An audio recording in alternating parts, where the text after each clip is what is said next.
Welcome back. انوار رمضان کی خصوصی سحری نشریات کے سیگمنٹ ملن ایگرو کے مہمان میں ایک بار پھر آپ کو خوش آمدید کہتے ہیں، اور آج ہمارے ساتھ دو بہت ہی مہذب مہمان گرامی موجود ہیں۔ ہم اس کا تعارف کروائیں گے، لیکن میں چاہوں گی کہ اس سے پہلے ہم تھوڑا سا اپنے میگا اسپانسر ملن ایگرو کا تعارف کرواتے چلیں۔ جی، ملن ایگرو کے مہمانوں سے ہوگی ملاقات، امن کے پیام اور سلامتی کی سوغات۔ اسی پیغام کے ساتھ ملن ایگرو سیڈ پاکستان نے ہمارے ساتھ تعاون کیا اس پوری رمضان سحری ٹرانسمیشن میں، اور یہ وہ ادارہ ہے جو نہ صرف بنیادی طور پر سیڈ کے لیے زراعت کے میدان میں بے شمار اپنی کوششیں اور کاوشیں اس نے جاری رکھی ہوئی ہیں، بلکہ یہ ایک ایسا ادارہ ہے جو صرف اپنے بلبوتے پہ خود انحصاری کے اس پر عمل کرتے ہوئے اس ادارے نے پاکستان میں پہلا کوئی پرائیویٹ تحقیقاتی ادارہ بیج کے حوالے سے، سیڈ کے حوالے سے کیا ہے۔ تو ملن ایگرو سیڈ پاکستان کے ہم بہت شکر گزار ہیں جنہوں نے ہمارا ساتھ دیا، ہمارے ساتھ تعاون فرمایا، اور انہی کے تعاون سے روزانہ ہم دو بہترین مہمانان گرامی سے ملتے ہیں، ان سے سوال و جواب کرتے ہیں، اور ان کے جواب جو ہمیں عنایت ہوتے ہیں اس سے نہ صرف ہم بلکہ ہمیں سننے والے، دیکھنے والے، ہمیں چاہنے والے سبھی لوگ مستفید ہوتے ہیں۔ تو نور فاطمہ بلا تاخیر تعارف کروائی۔ بالکل ایسا ہی ہے، اور ہمارے ساتھ جو آج ملن ایگرو کے مہمان سیگمنٹ میں جو مہمان موجود ہیں بہت ہی خوبصورت شخصیت ہیں، بہت ہی اچھے ہیں، اور ان کی آواز جب وہ تلاوت قرآن پاک کرتے ہیں، ہمارے اس پروگرام کا آغاز کرتے ہیں اپنی تلاوت قرآن پاک سے، تو یقیناً اس سیٹ پر جو آواز گونجتی ہے وہ ہمارے دل کو اور آپ لوگوں کے دل کو بھی پر نور کر دیتی ہے۔ تو ہمارے ساتھ موجود ہیں محمد حامد مالکی صاحب۔ السلام علیکم۔ وعلیکم السلام ورحمۃ اللہ۔ کیسے مزاج ہیں آپ کے؟ الحمدللہ، آپ ٹھیک ہیں؟ خیریت؟ الحمدللہ الحمدللہ۔ ساتھ ہی ایک اور ایسی شخصیت موجود ہے جس شخصیت کو مطلب جن کے بارے میں کچھ کہنا سورج کو چراغ دکھانے کے مترادف ہوگا۔ شہنشاہ خطابت، بابا خطابت، خطیبوں کے لیے رول ماڈل، مقررین، آج کوئی ایسا مقرر نہیں ہے نہ صرف یہ کہ کراچی بلکہ پورے پاکستان میں بلکہ بین الاقوامی سطح پر بھی ان کا ایک نام ہے۔ خطابت کی ججمنٹ کا جہاں نام ہو تو وہاں کہتے ہیں کہ پروگرام میں اسی وقت آتی ہے ترنگ جب جج ہوں عابد علی امنگ۔ تو عابد علی امنگ صاحب السلام علیکم، کیسے مزاج ہیں آپ کے؟ سر، آپ کی یہاں آج تشریف آوری جو ہے وہ ہم سب کے لیے، اور خاص طور پہ جو آج آپ سے گفتگو ہوگی، وہ آنے والے بہترین مقررین کے لیے ایک مشعل راہ کا درجہ رکھتی ہے۔ بالکل ایسا ہی ہوگا۔ اور عابد علی امنگ صاحب، آج آپ کو یہاں بلانے کا ایک خاص ترین مقصد بھی ہمارا یہی تھا کہ یہ ہماری خوش نصیبی کہ ہمارے زور کلام سیگمنٹ میں آپ منصفی کے فرائض سر انجام دے رہے ہیں، تو ہم نے چاہا کہ ہمارا پہلا راؤنڈ آغاز ہو چکا ہے اور ایک ہی ابھی مقابلہ ہوا ہے۔ اس ابتدائی راؤنڈ کے 6 مقابلے باقی ہیں، پھر ہمارے 4 quarter final, 2 semi final, 1 final. ہم چاہ رہے تھے کہ آج یہاں جو آپ سے بات ہو، ہمارے آنے والے مقررین جو یہاں بھی آ رہے ہیں وہ اسے ان ہدایت کو فالو کریں، ان باتوں کا خیال رکھیں، تاکہ ہمارا اپنا سیگمنٹ زور کلام جو ہے وہ بہتر نہیں بلکہ بہترین سے بہترین بنایا جائے۔ تو ایک مقصد ہمارا یہ بھی تھا، اور بہت سے ایسے لوگ آپ سے اس سیگمنٹ میں صرف 2-3 منٹ گفتگو ہو سکتی ہے اور تشنگی رہ جاتی ہے۔ آج دیکھا جائے تو ہم اس پیاس کو بجھانے کے لیے، یہ خاص طور پر سیراب ہونے کے لیے ہی آج آپ ہمارے مہمان ہیں، اور آپ کا بہت شکریہ، آپ دونوں حضرات کا، حامد صاحب، کہ آپ دونوں ہمارے مدعو کرنے پر یہاں آئے اور ہمارے ملن ایگرو کے مہمان بنے۔ نور، محمد حامد مالکی صاحب جو ہمارے ساتھ موجود ہیں، وہ تلاوت قرآن پاک تو بہت ہی خوبصورت انداز میں کرتے ہیں، لیکن ساتھ ساتھ وہ ایک اسکول کے روح رواں ہیں، اقرا ماڈل اسکول جو کہ ڈیفنس میں ہے، اور وہاں پر وہ صرف اس دینی تعلیم، اس کے ساتھ ساتھ دنیاوی تعلیم بھی ہے، مطلب دنیاوی تعلیم بھی ہے اور دینی تعلیم بھی ہے۔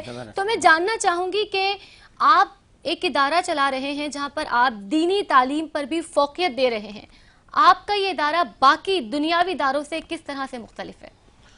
بسم اللہ الرحمن الرحیم، بڑی مہربانی، آپ نے ایک بہترین موضوع پر گفتگو کرنے کا موقع عنایت فرمایا۔ دیکھیں جی، یہ دین و دنیا دونوں ضروری ہیں۔ دیکھیں، جہاں دعا اللہ تبارک و تعالیٰ نے سکھائی ہے ہمیں، تو وہ سب سے پہلے دنیا، ربنا آتنا فی الدنیا حسنۃ، مطلب دنیا بھی ہماری اچھی ہو اور آخرت بھی۔ تو ہمارا جہاں اسکول ہے وہ بیسیکلی کلفٹن بلاک 1 شیری جناح کالونی ہے، وہ ذرا کچی آبادی میں شمار ہوتا ہے۔ تو وہاں پہ اس چیز کی بہت سخت ضرورت تھی، تو اللہ تبارک و تعالیٰ کی توفیق سے ہم نے ایک اقرا ماڈل اسکول فاؤنڈیشن کے نام سے گورنمنٹ سے رجسٹرڈ ہے، تو وہاں پہ میٹرک تک کی تعلیم ہوتی ہے، اور الحمدللہ ثم الحمدللہ جب بچے 7-8 کلاس تک جاتے ہیں تو وہ حافظ بھی بن چکے ہوتے ہیں. تو گویا کہ جیسے وہ میٹرک کرتے ہیں تو وہ ان کے ساتھ ایک حافظ کا لقب بھی ہوتا ہے الحمدللہ. اللہ تعالیٰ کے ہر سال 5 7 8 10 12 حافظ ضرور ہوتے ہیں. تو بس یہی مقصد تھا کہ بھی جو دنیاوی تعلیم کے ساتھ دیکھیں، یہ بھی اصل تو دینی تعلیم ہے، دنیاوی بھی ضرور ہی ہے. اور اب کوئی حافظ قرآن مطلب ایک اچھی پوسٹ پہ جاتا ہے تو وہ ساری چیزوں کو جانتا ہے، تو وہ اچھے طریقے سے فرائض انجام بھی دے سکتا ہے. بالکل تو بس یہ کوشش تھی جی. بہت بہت زبردست بات اور بہت اچھی بات، اور واقعی دین و دنیا کا توازن قائم رہنا چاہیے. میں یہاں ہمارے دیکھنے والوں کو ایک اور بات بتا دوں کہ ہم نے محترم عابد علی امنگ صاحب کے بارے میں جو کچھ بتایا، لوگ انہیں خطابت کے حوالے سے جانتے ہیں، لیکن ان کا ایک اور تعارف بھی ہے. آپ ممبر قومی اسمبلی رہے، MNA رہے، اور ساتھ ہی آپ نے اقوام متحدہ میں پاکستان کے انسانی حقوق کی نمائندگی بھی کی پاکستان کی طرف سے. تو یہ 2 اعزاز ایسے ہیں جو بہت کم لوگوں کے علم میں ہیں. خاص طور پہ مقررین تو یہ سمجھتے ہیں کہ بس ذرا ہمارا زیر زبر پیش یہاں ہوا اور عابد علی امنگ صاحب نے نمبر کاٹ لینے ہیں، تو اور ان کے قلم نے حرکت کرنی ہے. ان کے قلم نے حرکت کرنی ہے. بعض اوقات تو ایسا ہوتا ہے نور فاطمہ، آپ خود بھی ان مرحلوں سے گزر چکی ہیں کہ عابد علی امنگ صاحب جو ہے نا، اگر یہاں کھجائیں بھی تو مقرر کی سانس اوپر نیچے ہو جاتی ہے کہ مجھے کچھ غلطی ہوئی ہے. بالکل. تو عابد علی امنگ صاحب، میرا پہلا سوال آپ سے یہ ہوگا، اور ابتدا میں یہیں سے کروں گا کہ فن خطابت میں تو آپ خود بھی بعد میں آئے، تھوڑا سا اپنے سیاسی کیریئر کے حوالے سے بتائیں کہ اس کیریئر کا آغاز کیسے ہوا، اس کیریئر کو کیوں منتخب کیا، اور پھر وہ کیسا لگا. پاکستان میں سیاسی زندگی ایک مشکل امر ہوتی ہے، تھوڑا سا اس حوالے سے بتائیں. دیکھیں، میں بنیادی طور پر آپ کا سوال ایک مشکل سوال ہے، اس لیے کہ میری ذاتی رائے یہ ہے کہ جب آپ کسی سے اس کا فرقہ یا جب آپ اس سے اس کی سیاسی وابستگی پوچھتے ہیں تو پھر آپ یہ طے کرتے ہیں کہ آپ کو اس سے محبت کرنی ہے یا اس سے نفرت کرنی ہے. لیکن اب آپ نے اس مشکل سوال تک پہنچا دیا ہے. تو میں بنیادی طور پر میرے سیاسی کیریئر کا آغاز میری کالج لائف سے ہوا. میں کالج پہنچا. کالج پہنچنے کے بعد چونکہ مزدور طبقے سے تعلق رکھتا تھا، لہٰذا اپنے ارد گرد کے مسائل بھی دیکھے. ارد گرد کے مسائل دیکھنے کے بعد جب ہم کالج پہنچے تو پھر ہمیں بہت ساری سیاسی تنظیمیں نا آپ کو بلاتی ہیں. مختلف سیاسی تنظیموں کی چیزیں پڑھنے کو ملیں، دیکھنے کو ملیں. تھوڑا سا گھر سے پڑھنے لکھنے کا شوق پیدا ہوا تھا، تھوڑا سا پڑھتے ہوئے گئے تھے. جب وہاں پر پہنچے تو جس لٹریچر نے زیادہ اپیل کیا وہ لٹریچر MKM کا لٹریچر تھا. اور آپ نے مشکل سوال کیا ہے تو اس کا مشکل جواب یہ ہے کہ اس وقت الطاف حسین کا فلسفہ وہ فلسفہ تھا جس نے اس وقت کے نوجوانوں کو اور آج تک کے نوجوانوں کو اپنا جو ہے وہ سیاسی کیریئر منتخب کرنے میں ایک راستہ دیا. اس کے بعد اس سیاسی کیریئر پر آگے بڑھتا رہا. مجھے نہیں معلوم، مجھ میں کوئی خاصیت نہیں تھی. میں اسکول میں پڑھا رہا تھا، اسکول سے بلا کر مجھے رکن قومی اسمبلی بنایا گیا. میں بڑا کلیئر کٹ کہوں کہ رکن قومی اسمبلی کے لیے وہ کہا جاتا ہے جی کروڑوں روپے خرچ ہوئے ہیں. 4,500 روپے خرچ کیے تھے میں نے، اور میرے ٹیلی فون کارڈ پر خرچ ہوئے تھے. میرے پاس ویسٹ کوٹ پہننے کے لیے نہیں تھی. جب ایک ویسٹ کوٹ انہوں نے دیکھا 3 دن تک ٹی وی کے اوپر یا جو کوریج آ رہی ہے وہ ایک ہی ویسٹ کوٹ پہنے ہوا ہے، تو 2 دوستوں نے مجھے گفٹ کی کہ بھائی یہ تو ویسٹ کوٹ بدل لے، اور ایک مجھے پارٹی کی طرف سے دی گئی کہ بھائی جان یہ آپ کچھ کپڑے تبدیل کر کے جایا کریں. میں اس طبقے سے تعلق رکھتا تھا اور میں اس طبقے تک پہنچا جہاں پر پاکستان کی سیاست کے فیصلے ہوتے ہیں، جہاں پر پاکستان کا جاگیردارانہ وڈیرہ شاہی صنعتکار طبقہ بیٹھا ہوا ہے جس نے پاکستان کے سیاہ اور سفید کا مالک بنا دیا گیا ہم نے انہیں، اور انہوں نے مالک بننا ہے. وہاں پر جانے کے بعد میں نے جو کچھ دیکھا، میری ذاتی رائے یہ ہے کہ میں اس اپنے سیاسی سفر کو visit to corridor of power سے زیادہ نہیں سمجھتا. میری ذاتی رائے یہ ہے کہ میں I am proud to be a teacher. مجھے آج بھی رکن قومی اسمبلی سے زیادہ اس بات کی خواہش ہے، خوشی ہے، اور مجھے پسند ہے کہ مجھے ایک استاد کہہ کر پکارا جائے، کیونکہ رکن قومی اسمبلی کے طور پر جب آپ جاتے ہیں تو پھر وہاں پر آپ جو قانون سازی کرتے ہیں، ایک تو آپ کو موقع بہت ملتا ہے، وہ قانون سازی جو ہے وہ وقت کی ضرورت کے مطابق ہوتی ہے، اور جو تعلیم آپ دیتے ہیں وہ وقت کی ضرورت کے مطابق نہیں، وہ انسان کی ضرورت کے مطابق ہوتی ہے، وہ کردار کی ضرورت کے مطابق ہوتی ہے، اس لیے میں اس کو بہتر سمجھتا ہوں۔ عابد علی امنگ صاحب، آج کل ہم دیکھ رہے ہیں سوشل میڈیا پر آپ آج کی حکومت کے اوپر بڑے طنز کرتے ہیں، تو اس کی وجہ کیا ہے اور آج کل آپ کس پارٹی کے فالوور ہیں؟ دیکھیں، میں آپ کو بہت سادہ سا لفظ بتاؤں، آپ پیٹرول کیا حساب لے رہی ہیں؟ 272 روپے۔ تو پھر پاکستان میں کوئی ایسا شخص ہو سکتا ہے جو موجودہ حکومت کے اقدامات کو درست قرار دے؟ سوال ہی پیدا نہیں ہوتا۔ آپ پھل خریدنے کے لیے جائیے، جب 600 روپے درجن آپ جو ہے وہ مطلب بہت سادے الفاظ میں کیلا خریدنے کے قابل نہ رہیں، جب آپ نارنجی خریدنے کے قابل نہ رہیں، جب آپ ایک غریب آدمی نا کیلے کے ٹھیلے پر جا کر اس کا بچہ کیلا مانگ لیتا ہے اور آپ خرید کے نہیں دے سکتے، تو پھر اس کے بعد مجھے نہیں لگتا کہ کوئی مرات یافتہ طبقے کے علاوہ کوئی شخص ایسا ہوگا جو موجودہ اقدامات کو درست قرار دے گا۔